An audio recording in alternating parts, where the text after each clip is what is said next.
Tomorrow is the feast of St. Nicholas of Myra, a Christian bishop from southern Turkey, best remembered for giving gifts in secret. Though he died nearly 2,000 years ago, his legacy of generosity lives on, and stories of his largesse abound.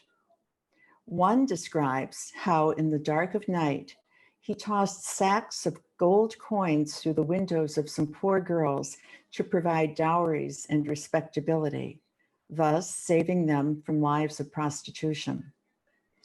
Another story relates how he secretly offloaded wheat from a visiting ship without the loss being detected, thus easing a terrible famine in Myra.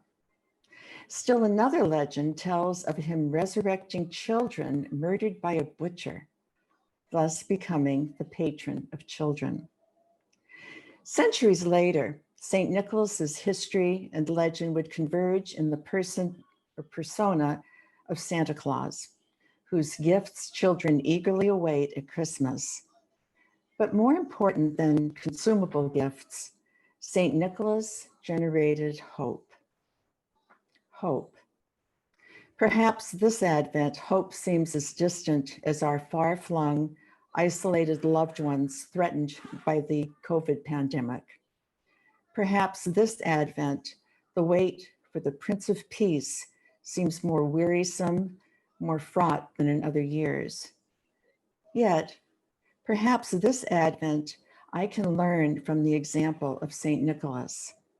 Can I find a need and fill it?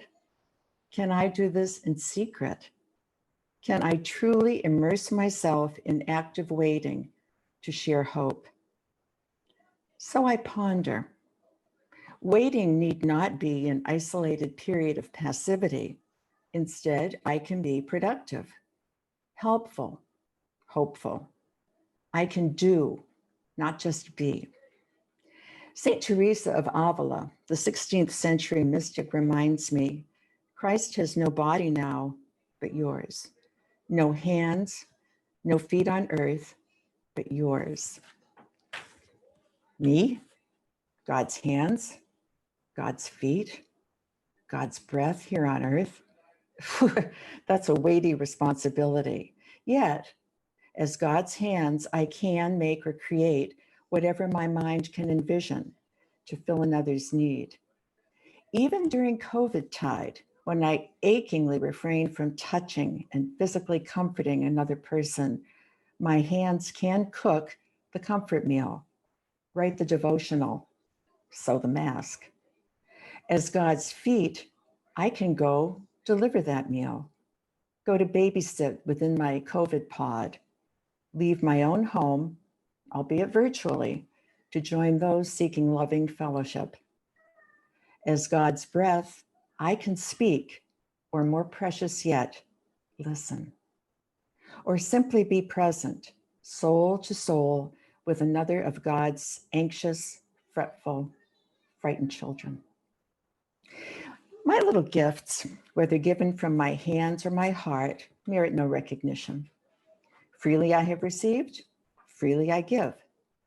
I consider St. Nicholas's tradition of secretly leaving small gifts in shoes, dirty, stinky, lowly shoes, yet treats appreciated all the same. No gift is too humble, no context too shabby for offerings given in love. Nor did St. Nicholas wait around for appreciation. Neither must I, for time is short, workers are few. I need not be recognized or canonized as a saint like Nicholas with a capital S to know that my efforts matter. Indeed, in Matthew 6, verses 3 and 4, Jesus cautions that we do our good deeds in secret and that we don't let our left hand know what our right hand is doing. Capital S saints discern needs and fill them without fanfare. Small s saints, that's all of us, can discern needs and fill them too. My modest means won't permit me to lob bags of gold through windows. However, small contributions can add up.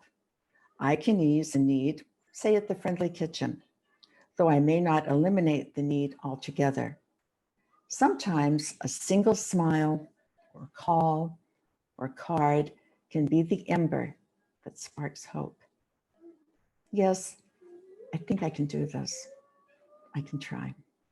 So this Advent, may I, like good St. Nicholas, recognize needs, however obscure.